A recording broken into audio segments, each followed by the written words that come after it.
Welcome to a short how-to video that'll cover the LC25T In-Line touch switch from Banner Engineering.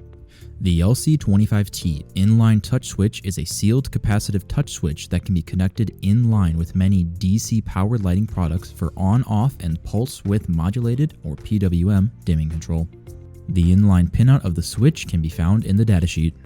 The pinout of the lighting product must match the wiring of the LC25T model that you're using, including PWM inputs and outputs. The LED on the switch will be red to indicate that the light is off.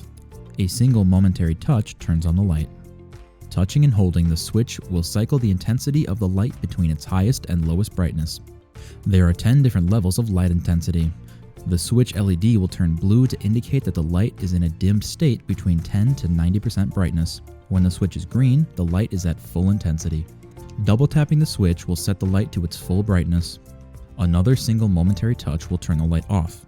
When the light is turned on again, it'll return to its previous intensity setting. That covers the basics of the LC25T.